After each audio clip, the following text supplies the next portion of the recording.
Hello student, welcome again in new class.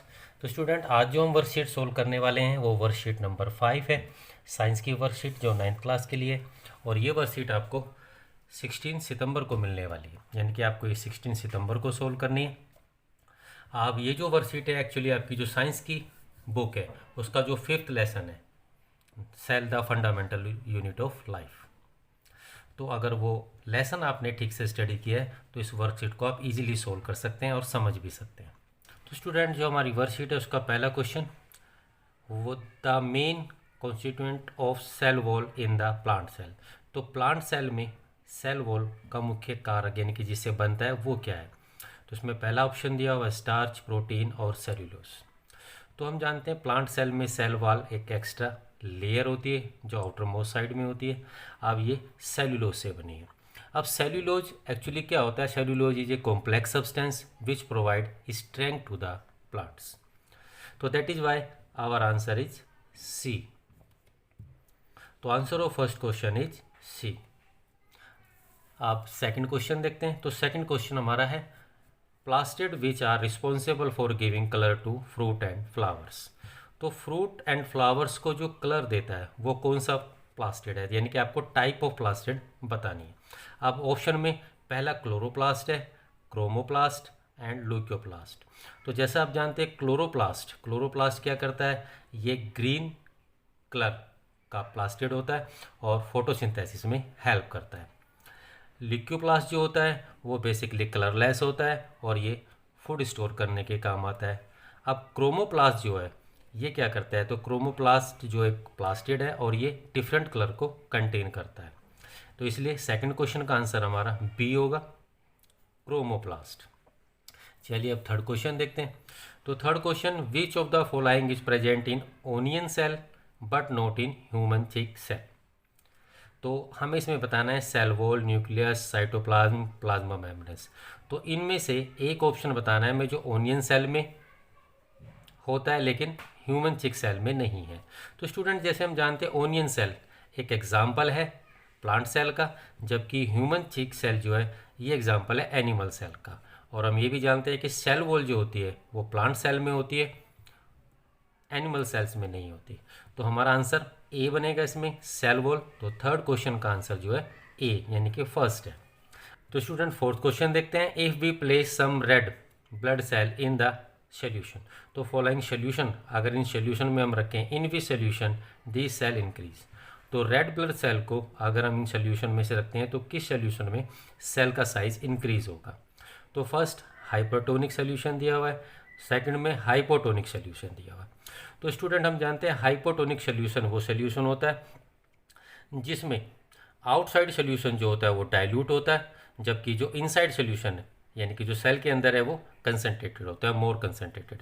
तो इसमें क्या होगा, नॉर्मली जो हमारा सेल है उसके सोल्यूशन के अंदर वो स्वेल अप हो जाएगा, बिकॉज स्वेल जो सेल है वो वाटर गेन करेगा।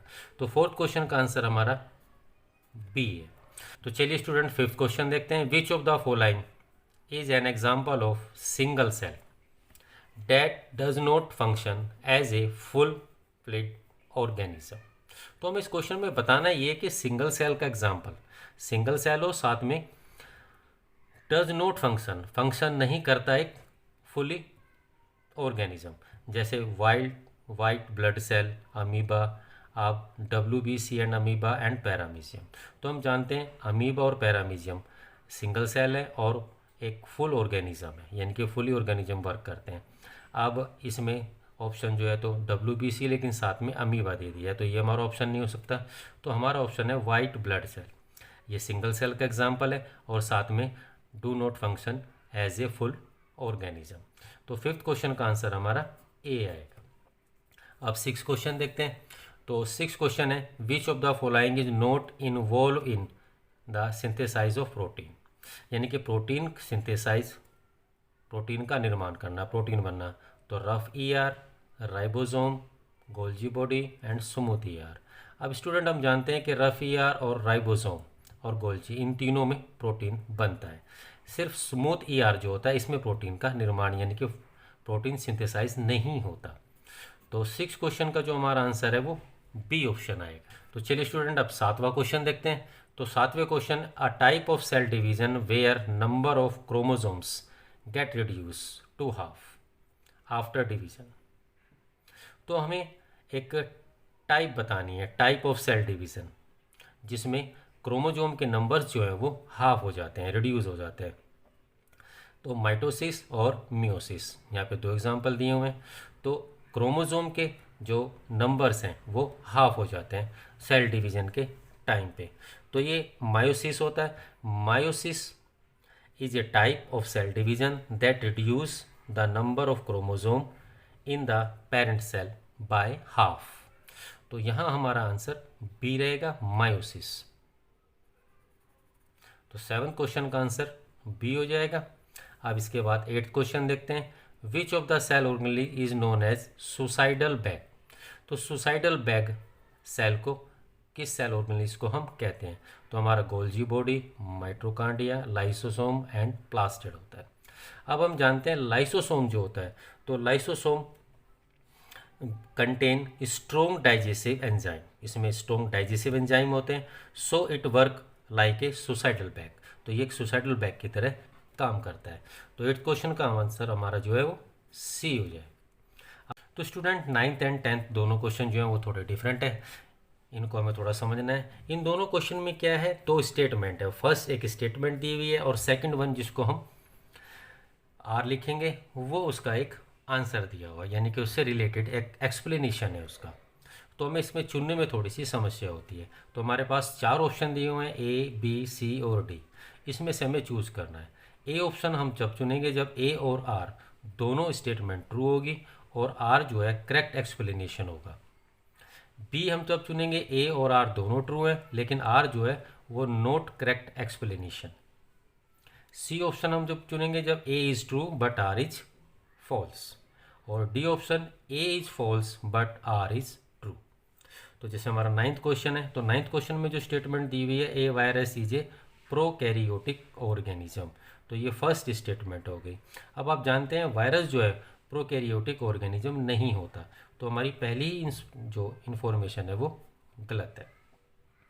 तो अगर पहली इन्फॉर्मेशन गलत है तो इसमें हमारा आंसर डी आएगा। लेकिन सेकंड को भी देखते हैं। तो हमें इसमें रीज़न दिया हुआ, a virus is living when it is. तो वायरस लिविंग होता है जब वो in its host. It is neither prokaryotic nor eukaryotic. तो इसमें हमारा आंसर क्या आएगा, ए वाला रॉन्ग है तो हम इसमें चुनेंगे D, A is false but R is true. तो इसमें हम ऑप्शन चुनेंगे डी। इसी तरह से 10th क्वेश्चन है। तो 10th क्वेश्चन में जो हमारी स्टेटमेंट है हम उसको देखते हैं। Mitochondria is known as power house of the cell. तो ये ट्रू है, power house of the cell जो है माइटोकॉन्ड्रिया को ही कहते हैं। तो ये स्टेटमेंट हमारी ट्रू है। और साथ में इसमें रीज़न भी दिया हुआ है, जिसको हम आर लिखते हैं। ATP is produce by mitochondria. तो एटीपी जो है वो प्रोड्यूस किया जाता है माइटोकॉन्ड्रिया से। ये भी स्टेटमेंट दोनों ट्रू है और ये इसका एक करेक्ट एक्सप्लेनेशन भी है।